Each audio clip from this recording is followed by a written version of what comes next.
Sa panimula ng kwento pinakilala tayo sa lalaking nagngangalang Inho at siya ay isang guro ng sining na kamakailan ay inilipat sa paaralan sa lungsod ng Mujan. Ang partikular na paaralan na ito ay para sa mga bata na may kapansanan sa pandinig at pagsasalita. At habang nagmamaneho patungo sa lungsod ng Mujan ang sasakyan ni Inho ay bumangga sa isang hayop dahilan upang mawalan ito sa kontrol at mauwi sa isang aksidente. At sa kaparehong oras nakita natin ang isang kalunos-lunos na eksena kung saan isang bata ang nasa harap ng isang tren at kinuha ang kanyang sariling buhay. At sa sumunod na eksena dinala ni Inho ang kanyang sirang sasakyan sa isang talyer upang ipagawa. Pinaalam sa kanya ng mekaniko na ang pag-ayos nito ay gugugol ng maraming oras. At dahil nahuli na nagpasya si Inho na umalis dala ang sirang sasakyan ngunit sa kanyang pag-alis isang babae na nagngangalang Eugene ay aksidenteng nabangga ang kanyang sasakyan mula sa likuran. Mabilis itong humingi ng paumanhin para sa aksidente at inalok siya na ihatid sa paaralan. At sa panahon ng pagmamaneho ibinahagi ni Eugene na siya ay nagtatrabaho sa isang lokal na civic group na nakatuon sa proteksyon ng mga bata at katarungang panlipunan. At sa oras na dumating sila sa paaralan binigay ni Eugene kay Inho ang kanyang contact card at sinabi sa kanya na tumawag kung kailangan nito ng tulong. At pagkatapos nito nakipagkita si Inho sa punong guro ng paaralan at sa panahon ng kanilang pag-uusap lumalabas na ang paglipat ni Inho ay inayos ng propesor na nagngangalang Kim. Si Propesor Kim at ang punong guro ay matagal nang magkakilala sa loob ng maraming taon. Pagkatapos ay pinatawag ng punong guro ang chief ng paaralan upang ipaliwanag pa ang mga bagay sa paaralan. At nang makita ni Inho ang chief nagulat ito dahil sila at ang punong guro ay halos magkamuka. Dinala ng chief si Inho sa labas at pinaalam sa kanya na dapat itong mag-ambag ng $50,000 sa pondo ng pagpapaunlad ng paaralan. Nagreklamo si Inho at sinabi na ang presyo ay masyadong mataas at bilang tugon pinaliwanag ng chief na ang bawat bagong guro ay inaasahang mag-ambag sa pondo bilang isang karaniwang kasanayan. At nang maglaon sinabi ni Inho sa kanyang ina ang lahat at nagulat din ito ngunit tiniyak nito sa kanya na makakahanap ito ng paraan para ayusin ang pera. Ang eksena ay lumipat sa sumunod na araw at si Inho ay nasa kanyang unang klase at hiniling sa mga bata na gumuhit ng mansanas. Isang batang lalaki na nagngangalang Guang ang dumating ng huli at nagtanong si Inho kung bakit ito nahuli ngunit nanatiling tahimik ang bata. At nang maglaon nagtanong si Inho sa isang guro na si Park tungkol kay Guang at pinaliwanag ni Park na ang nakakabatang kapatid ni Guang ay namatay ilang araw lamang ang nakalipas kaya naman madalas itong balisa at lumalabas na ang batang nagpatiwakal sa simula ng palabas ay ang nakakabatang kapatid ni Guang. Sinabi ni Inho kay Park na hindi lamang si Guang ang kumikilos ng kakaiba at may iba pang bata sa klase na hindi nakikipag-usap sa sinuman o ngumingiti. Pinaliwanag ni Park kay Inho na dahil ito ang kanyang unang pagkakataon na magturo sa isang paaralan ng mga espesyal kailangan nito ng maraming oras upang masanay sa kapaligiran. At sa gabing yun nagpuyat si Inho sa pagbabasa nito sa mga file ng estudyante sa kanyang klase. Nalaman nito na ang ama ni Guang ay may malubhang karamdaman at ang kanyang ina ay wala na. At habang nagbabasa nakita rin ito ang mga files ng dalawang babae na nagngangalang Yando at Yuri. At mula sa mga file ni Yando natuklasan nito na siya ay isang ulila at sa kaso ni Yuri nalaman nito na ang kanyang mga magulang ay hindi matatag ang mga pag-iisip. At matapos na basahin ang mga files paalis na si Inho nang bigla nitong narinig na may sumigaw sa itaas. At sa pagsunod nito sa tunog na punta ito malapit sa banyo ng mga babae at sa oras na bubuksan nito ang pinto para mag-imbestiga dumating ang guard ng paaralan. Sinabi ni Inho na nakarinig ito ng tila sigaw mula sa loob ng banyo at tumugon ang guard na ang mga bata sa paaralan ay madalas na sumigaw sa gabi para lang sa katuwaan. At sa sumunod na umaga ang officer na si Jiang ay nakitang nakaupo sa opisina ng punong guro at sinusuhulan ito ng punong guro upang pagtakpan ang kaso ng pagpapatiwakal ng nakakabatang kapatid ni Guang. Samantala dumating din si Inho sa opisina upang ibigay ang ambag nito para sa development fund ng paaralan. At matapos na ibigay ang pera nagtungo ito sa staff room at doon nagulat nitong nakita si Park na sinasaktan si Guang. Pumasok si Inho at hiniling na malaman kung bakit nito sinasaktan ng labis ang bata. Pinaliwanag ni Park na si Guang ay lumabas noong nakaraang gabi kasama ang dalawang babae at pinaliwanag ni Park na ang nakakabata nitong kapatid ay umalis din sa kaparehong paraan na ikinamatay nito. Sinabi nito na labis talaga siyang nagmamalasakit sa bata at sinabing upang mapanatili silang disiplinado wala itong pagpipilian kundi saktan sila minsan. At sa sumunod na eksena pinakita si Inho na paalis ng paaralan pagkatapos na tapusin ang kanyang mga trabaho. At doon napansin nito si Yuri na delikadong nakaupo sa bintana habang tinawag niya ito at hiniling sa kanyang bumaba ngunit hindi siya naririnig nito. At dahil naalarma tumakbo si Inho patungo sa kanya at mabilis siyang kinuha at dahil nagulat sa paghawak sa kanya nagtago si Yuri at mabilis na humiling ng tawad si Inho at nagsimulang maglakad papalayo ngunit pinigilan siya ni Yuri at hiniling na samahan siya. At dahil nagtataka at nag-aalala sinamahan siya ni Inho at nang pumasok ito sa laundry room natakot itong makita ang isang babae na hawak ang ulo ni Yando sa loob ng washing machine. Nagmadali si Inho at mabilis itong pinigilan at pinakilala ng babae ang kanyang sarili bilang yun na tagapayo ng paaralan. Mahinahon itong sinabi na tinuturuan niya si Yando ng leksyon at disiplina. At dahil nagulat at nagalit nagtanong si Inho kung anong klaseng disiplina ang ganoong karahasan. Nagbabala ito sa kanya na kung makikita niya ulit na gagawa ito ng ganun isusumbong niya ito at magsasampa ng reklamo. Nawala ng malay si Yando at mabilis itong itinakbo ni Inho sa ospital at samantala tinawagan nito si Eugene at sinabi sa kanya ang lahat ng nangyari. At sa sumunod na araw si Inho ay nakita na nakaupo sa opisina ng punong guro at inamin ng punong guro na si Miss Yun ay masyadong mahigpit sa mga estudyante. Sinabi nito na pinagsisisihan niya ang ginawa nito kay Yando at planong humingi ng paumanhin sa kanya. Nagtanong ang punong guro kung saang ospital pinasok si Yando at sinabi ni Inho sa kanya ang pangalan ng ospital. At sa sumunod na eksena bumalik si Inho sa silid-aralan at hiniling sa mga bata na gumuhit ng larawan ng isa't isa. At dahil si Yando ay nasa ospital pa rin naiwan si Yuri na walang partner habang lumapit si Inho sa kanya na marahan na sumenyas na dapat siyang iguhit nito at iguguhit niya ang bata. Gayunpaman nag-alangan si Yuri at sumenyas pabalik at sinabing marami itong peklat sa mukha at makikita sila sa mga drawing. At sa isang magiliw ng ngiti tiniyak ni Inho sa kanya sa pamamagitan ng sign language na guguhit ito ng magandang larawan niya.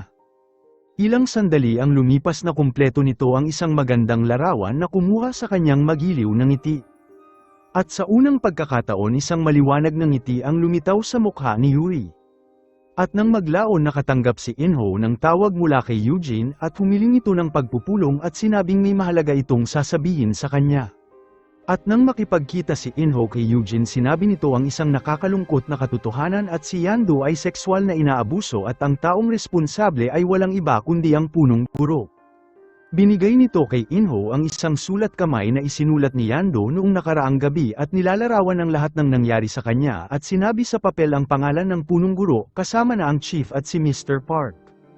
Lumalabas din na inaabuso ni Mr. Park ang mga lalaki at dahil nabigla at nagalit hinimok ni Inho si Eugene na magtungo sa pulis ngunit tumanggi ito at sinabing wala itong silbi.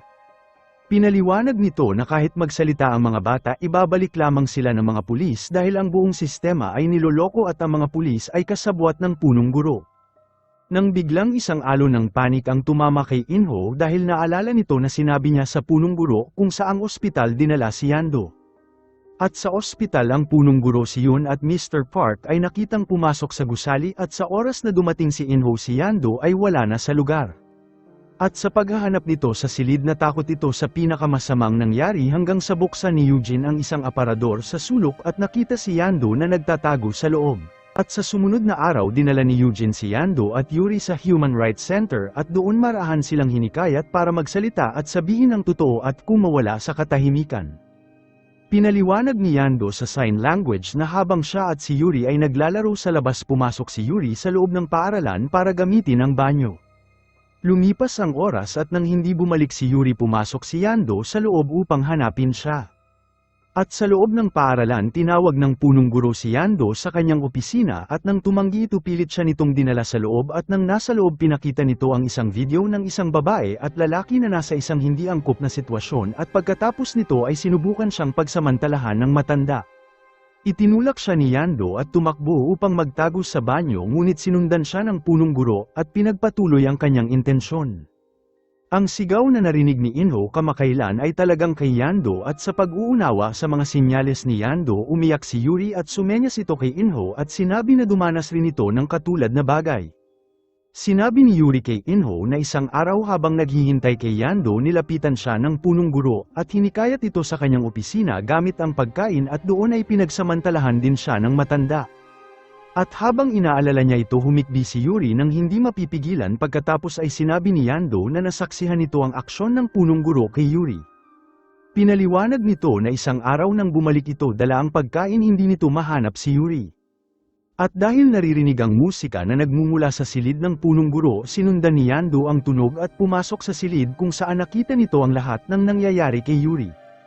At matapos na makita ito mabilis itong tumakas ngunit nahuli siya ng punong guro at nagbanta sa kanya sa pamamagitan ng sign language. At sa sumunod na eksena si Inho ay nasa kanyang apartment nang dumating ang kanyang ina kasama ang kanyang anak na babae. Nagtanong ito kung kamusta ang trabaho niya sa paaralan ngunit hindi tumugon si Inho. Pinayuhan siya ng kanyang ina na panatilihin ang isang magandang relasyon sa punong guro at binanggit na marami itong koneksyon. Pagkatapos ay lumalabas na ibinenta ng ina ni Inho ang kanyang apartment at ginamit ni Inho ang pera para bayaran ang pondo sa pagpapaunlad sa paaralan. At sa sumunod na araw nagtungo si Eugene sa tanggapan ng edukasyon at nagsampa ng kaso laban sa punong guro. Pinaliwanag nito ang lahat ng nangyayari sa mga bata at nais na malaman ng opisyal kung ang mga insidenteng ito ay nagaganap sa panahon ng klase o pagkatapos. Tumugon si Eugene na bagamat hindi ito nangyayari sa panahon ng klase nangyayari pa rin ito sa bakuran ng paaralan at tinipon sila na tanggapin ang reklamo. Gayunpaman tumanggi ang opisyal at sinabi na hindi sila maaaring gumawa ng anumang aksyon. Pinayuhan nito si Eugene na magtungo na lamang sa City Hall sa halip.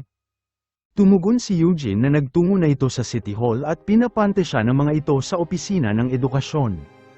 At dahil napagtanto ang nangyari na intindihan nito na sinasadya siyang lituhin ng mga ito upang maiwasan ang pagkakasangkot. At dahil nabigo at determinado nagtungo ito sa istasyon ng pulis at doon hiniling nito sa opisyal na si Jiang na magsampa ng isang report ngunit tumanggi rin ito. At sinabi na ang punong guro ay isang mabuting tao at hindi ito gagawa ng anumang mali. Si Eugene ay labis na nagalit at walang sino man ang nais na seryosohin ang kanyang reklamo. At doon nakatanggap ito ng isang tawag mula sa isang kaibigan at sinabi sa kanya na ang isang TV station sa Seoul ay pumayag na talakayin ang kwento. Samantala si Mr. Park ay nakitang sinasaktan si Guang at sinusubukan na kumuha ng impormasyon sa kanya tungkol sa kung saan nagtatago si Yando at Yuri. Ngunit walang alam si Guang at sa gitna ng galit hahampasin siya ni Park ng isang patpat nang namagitan ang punong guro at sinabi nito kay Park na kung gusto nitong magpatuloy dapat ay dalhin niya ito sa labas. At sa oras na buksan ni Park ang pinto nakita nito si Inho na nakatayo doon at dumating si Inho upang maghatid ng buket na dinala ng kanyang ina para sa punong guro at doon nakita nito si Guang na bagbog sarado at duguan. Sinubukan ni Park na dalhin si Guang sa labas at ipagpatuloy ang ginagawa nito sa harap ni Inho. Ngunit hindi na mapigilan ni Inho habang inatake nito si Mr. Park sa ulo gamit ang base at mabilis na itinakbo si Guang sa Human Rights Center.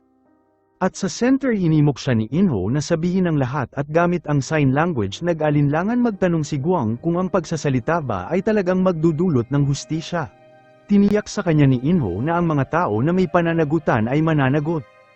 At dahil dito nagsalita si Guang at isiniwalat na si Mr. Park ay dinadala sila ng kanyang kapatid araw-araw sa kanyang bahay. Ang kanyang pahayag ay pinalabas sa buong lungsod at hindi nagtagal ang punong guro ang chief at si Mr. Park ay inaresto. At sa unang pagdinig ng korte sinubukan ng punong guro na ipakita ang kanyang sarili bilang inosente. At sa panahon ng sunod na pagdinig ang guard sa paaralan ay pinatawag upang tumstigo. Sinabi nito na sa loob ng 5 taon niya sa paaralan hindi nito nasaksihan ang anumang kainahinala, ngunit sa ilalim ng cross-examination ng abogado ni Inho na ilantad ang katotohanan. Ang guard ay dati nang pinatalsik dahil sa pagnanakaw at hindi rin makahanap ng trabaho hanggang sa binigyan siya ng punong guro at malinaw na ang kanyang katapatan ay nabibili. At pagkatapos ang doktor na samuri sa mga bata ay tumayo at maling sinabi nito na ang mga bata ay hindi pinagmalupitan. Gayunpaman sa panahon ng cross-examination inihayag na nagsumite ito ng 2 medical report at nagpapakita na ang mga bata ay nagpapakita ng pinsala, at nagpapatunay ito na sinusubukan niyang pagtakpan ang mga kriminal. Ang lahat ng bata na sangkot sa kaso ay emosyonal at nahihirapan silang kumain o makatulog sa gabi.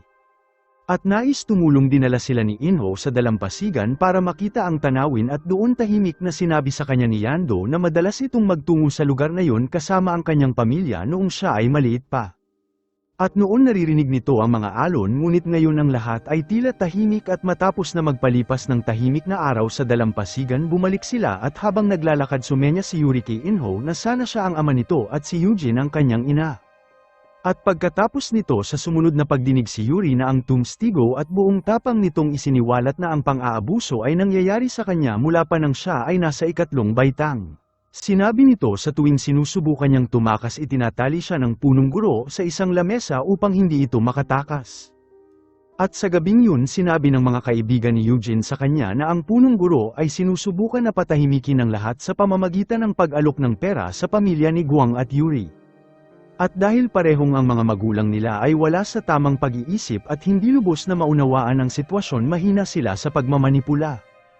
At nang maglaon nakatanggap ng tawag si Inho kay Professor Kim at hinihiling na makipagkita. At nang dumating si Inho nakita nito ang abogado ng punong guro sa lugar at inalok siya nito ng malaking halaga ng pera kasama na ang pera na binigay niya sa pagpapaunlad ng paaralan. Nangako din si Professor Kim na bibigyan siya ng prestihiyosong trabaho ng pagtuturo sa isang nangungunang paaralan sa Seoul at ang kapalit ay ang paglayo nito sa kaso ngunit mabilis na tumanggi si Inho sa alok. At sa sumunod na pagdinig tumayo si Yando habang sinubukan siyang lituhin ng abogado ng punong guro sa pamamagitan ng pagtatanong kung ang punong guro o ang chief ang nanakit sa kanya. Malinaw na itinuro ni Yando ang punong guro pagkatapos ay hinamon siya ng abogado na kilalanin ito dahil ang punong guro at ang chief ay kambal. Nakipagtalo ang abogado ni Inho na ito ay hindi kailangan ngunit hiniling ito ng kabilang abogado at sinusubukan na magtanim ng pagdududa at sinabi na baka ang chief ang salarin. Lumapit si Yando sa kanilang dalawa at pinag-aralan ang kanilang mga mukha at sa paggamit ng sign language nagsabi ito ng isang bagay na nagdulot ng reaksyon sa isa sa kanila kung saan ang punong guro.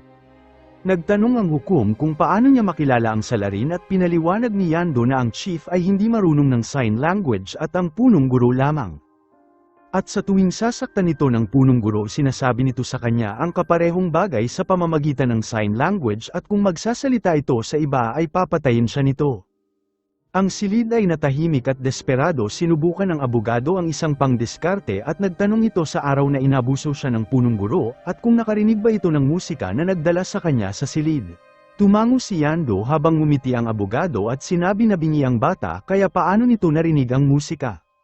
Sinabi ni Yando na medyo nakakarinig ito at upang kumpirmahin ito ang korte ay gumawa ng isang maliit na pagsusuri at nagpatugtog sila ng musika habang nakatayo si Yando malapit sa speaker.